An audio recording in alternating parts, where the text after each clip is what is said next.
Nós estamos com a presença do José Carlos, que é técnico judiciário e chefe do cartório eleitoral, falando sobre as eleições de 2018. No bloco anterior, o Zé comentou um pouco do trabalho da Justiça Eleitoral aqui no Tupã-Siretã, sobre essa questão das eleições em 2018.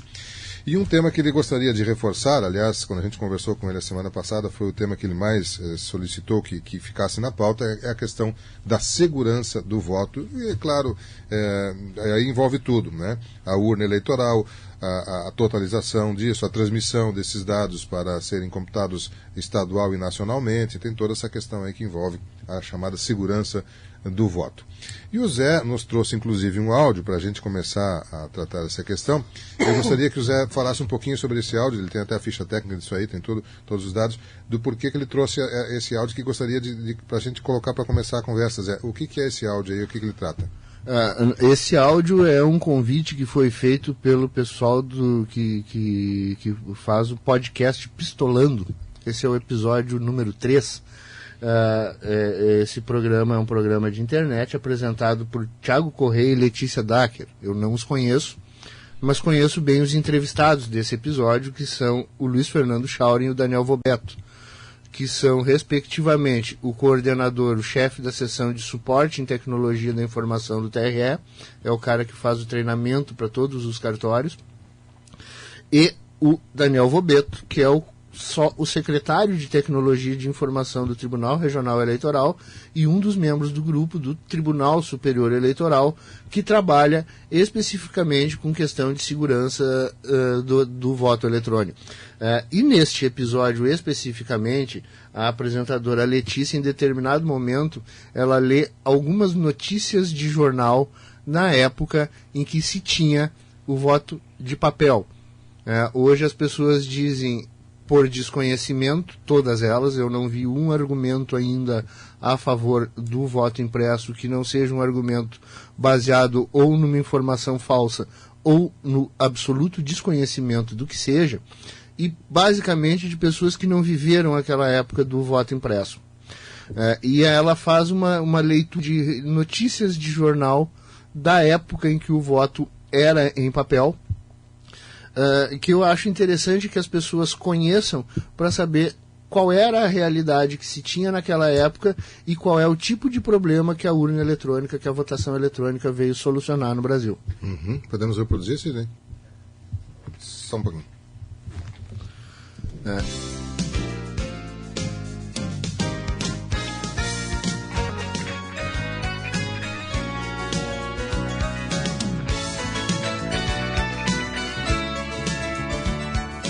Perfeito, então tivemos um pequeno probleminha técnico ali, mas vamos então agora sim com um áudio que a Letícia dá das manchetes, conforme o Zé anunciou aí. Folha de São Paulo Especial. São Paulo, terça-feira, 15 de novembro de 1994. Apuração no Rio pode ser lenta outra vez. Da sucursal do Rio. A falta de treinamento para o novo pessoal que vai trabalhar na apuração das eleições do Rio poderá retardar mais uma vez o processo de contagem de votos no estado, que levou 14 dias no primeiro turno, 4 a mais que os 10 dias regulamentares. O corregedor eleitoral do Rio, Paulo César Salomão, disse que esta foi a principal falha no esquema montado para a eleição de hoje, quando os 9,12 milhões de eleitores do estado irão votar ao mesmo tempo para governador e para deputados federais e estaduais. A falha, segundo ele, decorreu da falta de tempo.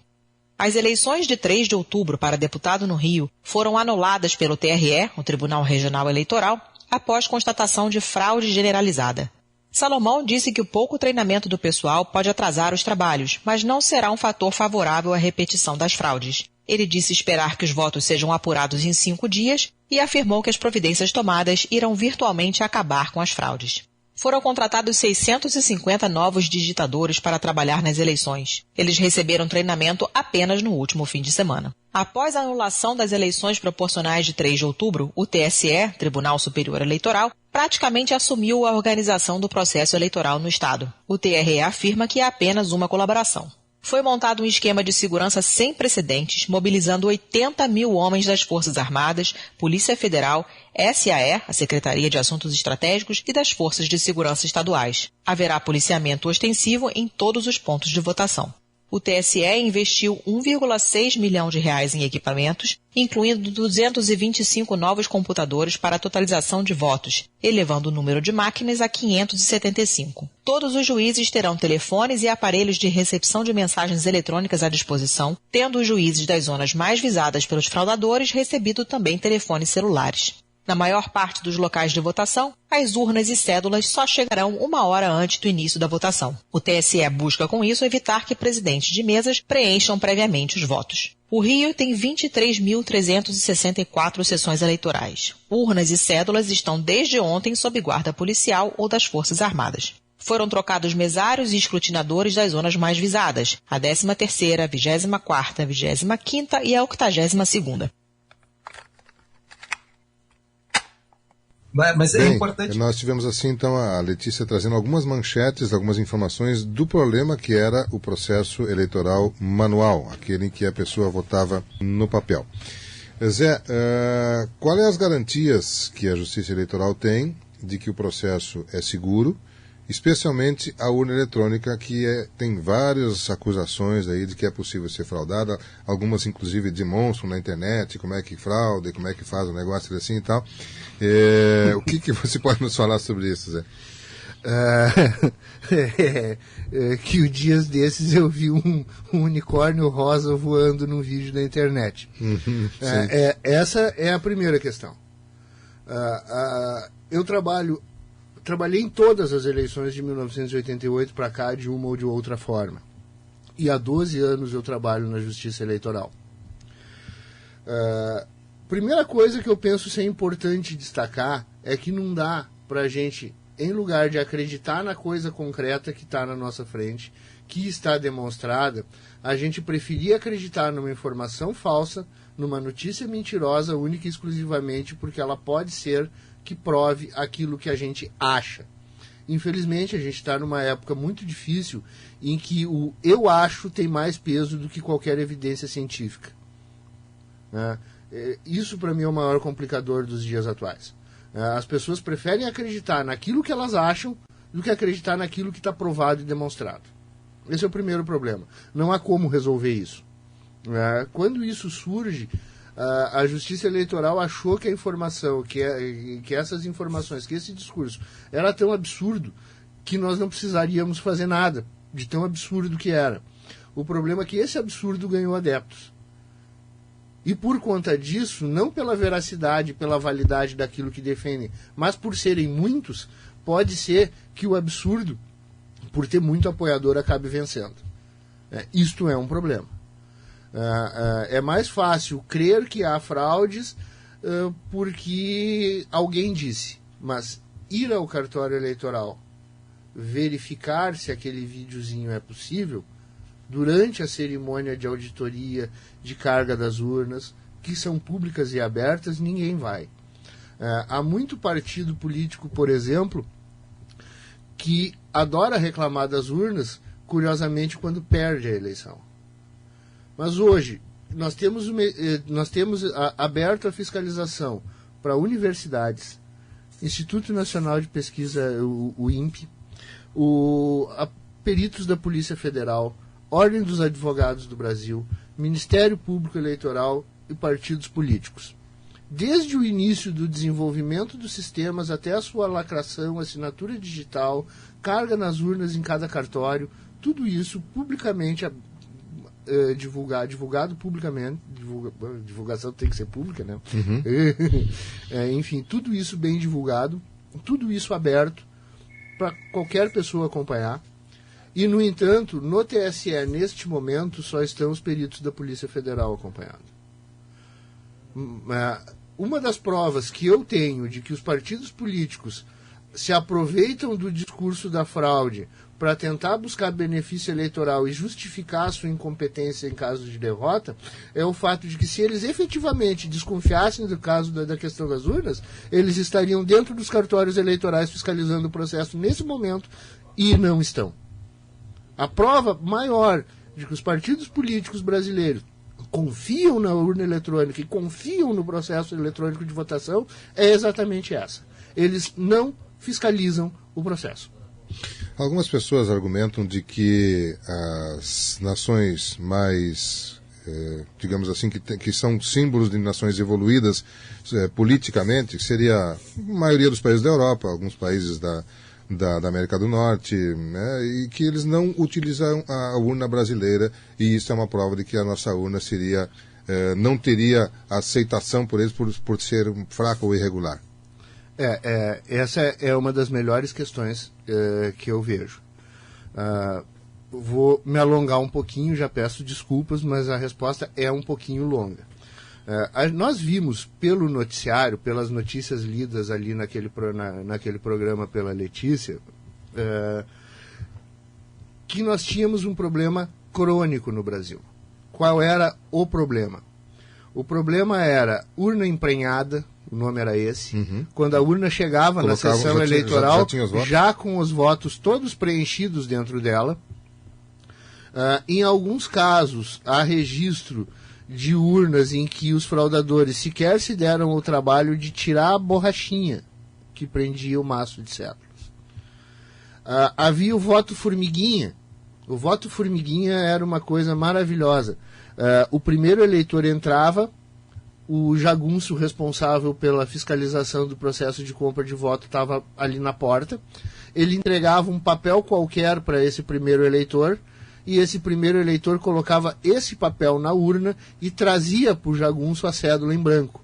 O jagunço preenchia a cédula e o segundo eleitor que entrava colocava essa cédula já previamente preenchida dentro da urna e trazia a outra em branco.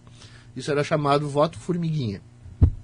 Havia o voto de cabresto, e o voto de cabresto era as pessoas comparecendo, votando em quem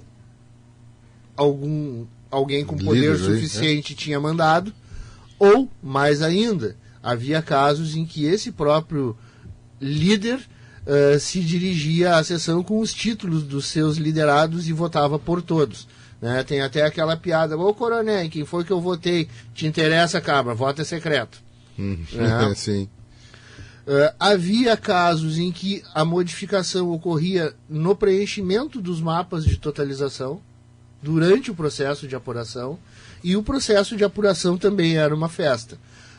Tinha preenchimento de voto em branco, tinha troca do voto da pilha dos votos nulos para a pilha do voto do candidato, tinha risco. Tinha gente que riscava deliberadamente na cédula se o voto era para um adversário, justamente para dizer que aquele voto tinha que ser anulado. Então, assim, fraude no processo eleitoral brasileiro, quem fala de fraude na urna eletrônica não tem a menor ideia do que era a fraude do processo eleitoral brasileiro antes da urna eletrônica. Então é preciso que as pessoas entendam que a urna foi criada, a votação eletrônica foi criada no Brasil não para agilizar o processo. A agilidade no processo de apuração é decorrência do voto ser eletrônico. Quando a urna foi criada, a Justiça Eleitoral não estava preocupada em momento nenhum com agilizar o processo. A Justiça Eleitoral brasileira estava preocupada em retirar a mão humana do processo de votação e de apuração por conta das fraudes que essa ação humana estava provocando. Então a urna eletrônica não chega como um mecanismo para evitar fraudes, para agilizar o processo. Ela não chega como um mecanismo para que seja possível fraudar. Ao contrário, ela é uma solução criada no Brasil para os problemas do Brasil no que se refere à fraude no processo de votação manual. Então esse é o primeiro ponto do porquê não existe esse tipo de urna e esse tipo de processo em outros países. Porque ela é uma solução nossa, criada para resolver o nosso problema. Há processos diferentes em outros países? Na Alemanha, por exemplo, por que a Alemanha não usa urna eletrônica? A Alemanha, a Suprema Corte alemã, entendeu que por ser um mecanismo de informática que escapa ao conhecimento técnico da maioria da população para que entendê-lo, que ele não seria constitucional. A Corte alemã não disse em momento algum que ele não era um processo confiável. Ela disse apenas que pelos conhecimentos técnicos necessários para que se entenda o procedimento, ele não seria acessível à maioria da população e, portanto, ele não seria constitucional. Não que ele não seja confiável. E também por uma outra questão, a questão da agilidade. Como é que funcionam as eleições na Alemanha? Extremamente ágeis, a apuração sai em horas, embora o voto seja manual. Como é que isso é feito? Ao final da votação, os mesários, na própria sessão eleitoral, sem presença de fiscal nem de ninguém, contam os votos e transmitem o resultado para a central por telefone. E, em seguida, descartam este material. É possível uma recontagem na Alemanha? Não, mas é que na Alemanha não há a cultura da fraude. Quando se pergunta a um mesário alemão, e teve um colega nosso que estava em férias na Alemanha, justamente na ocasião de uma eleição, e por curiosidade ele foi lá acompanhar, e o relato dele é impressionante. Ele conta que perguntou aos mesários na Alemanha, tá, e esse processo, vocês não vão levar essas cédulas para lá? Por quê? Se nós já falamos qual é o resultado? Nós já passamos o resultado. O resultado já passou. Se a gente levar as cédulas para lá, se a gente preencher uma ata, uma coisa, o resultado vai ser diferente? Não. Então, vamos fazer o que com isso? Vamos jogar fora. Vamos para o descarte correto ali para gerar uma renda para alguém.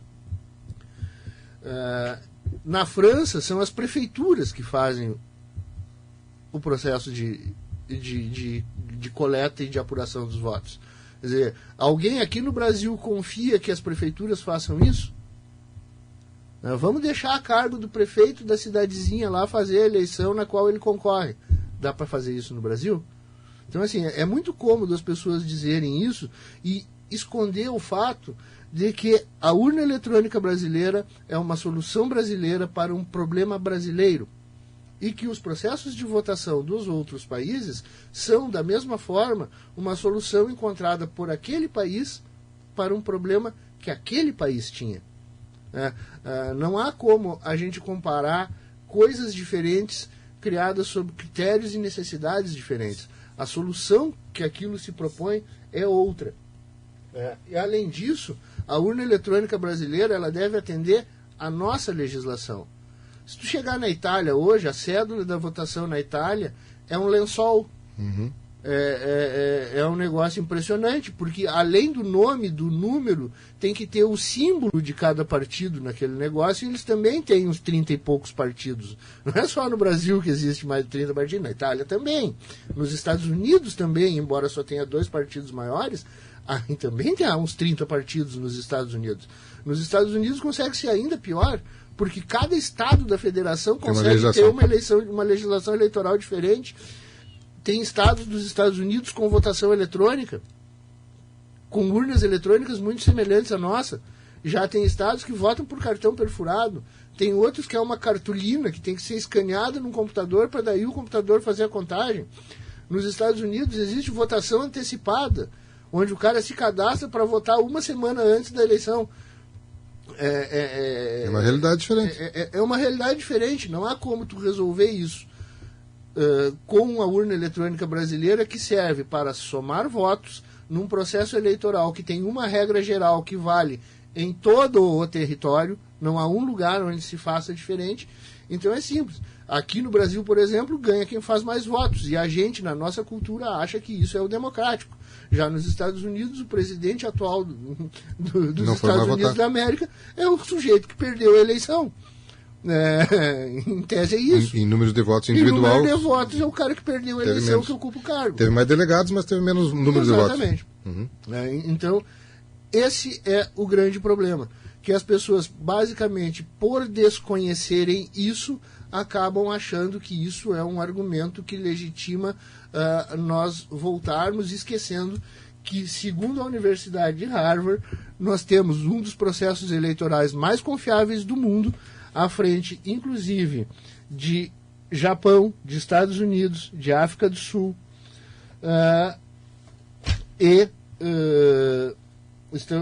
até o Japão, nós estamos em 27º lugar em reconhecimento internacional. Entre os mais confiáveis. E nós só não estamos no topo porque esse estudo da Universidade de Harvard concluiu que todo o nosso problema é anterior à urna.